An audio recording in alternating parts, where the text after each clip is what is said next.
শেখ হাসিনার নেতৃত্বাধীন মুক্তিযুদ্ধের চেতনার সরকারকে পুনরায় ক্ষমতায় অধিষ্ঠিত করতে হবে বললেন যুক্তরাষ্ট্র বঙ্গবন্ধু ফাউন্ডেশনের সভাপতি অ্যাডভোকেট মশিউর রহমান।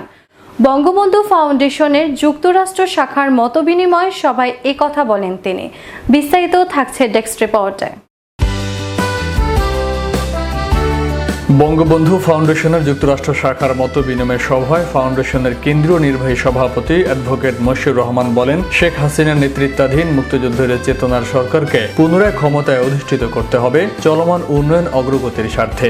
এজন্য প্রবাসের সকলকে একযোগে কাজ করার আহ্বান জানান তিনি। পছন্দের প্রার্থীর জন্য তহবিল সংগ্রহ করার পাশাপাশি দেশের আত্মীয় স্বজনকে ফোন করে নৌকা প্রতীকের পক্ষে গণজোড়া সৃষ্টিতে দায়িত্ব পালন করারও আহ্বান জানান মশিউর রহমান। ৪ মে বৃহস্পতিবার সন্ধ্যায় নিউ ইয়র্ক সিটির ব্রুকলিনে ফাউন্ডেশনের সাধারণ সম্পাদক আব্দুল কাদের মিয়ার সভাপতিত্বে অনুষ্ঠিত সভায় আরো কথা বলেন কেন্দ্রীয় কমিটির সাধারণ সম্পাদক নুরুল ইসলাম ঠান্ডু, যুগ্ম সম্পাদক রাশেদা হক কনিকা, যুক্তরাষ্ট্র শাখার কমিউনিকেশনস ডাইরেক্টর ও সেক্টর কমান্ডার্স ফোরাম মুক্তিযুদ্ধ ৭১-এর সভাপতি বীর মুক্তিযোদ্ধা লাবদু আনসার, ফাউন্ডেশনের সহসভাপতি বীর মুক্তিযোদ্ধা আবুল বাশার ভূঁইয়া এবং মোহাম্মদ জাফরুল্লাহ, যুগ্ম সম্পাদক আরিফুল ইসলাম, সাংস্কৃতিক সম্পাদক শাহাবুদ্দিন চৌধুরী লিটন, নির্বাহী সদস্য মোহাম্মদ দুলাল, মীর কাদের, মোহাম্মদ ইকবাল, কবি সালেহা ইসলাম, মোহাম্মদ মুরাদ, বিশ্ববাংলা 24 টিভির চেয়ারম্যান ও সিইও আলিম খান আকাশ এবং যুক্তরাষ্ট্র আওয়ামী লীগের উপদেষ্টা জয়নাল আবেদিন। এ সময় বক্তারা উল্লেখ করেন, প্রেসিডেন্ট জো বাইডেনের জয় বাংলা স্লোগানের সাথে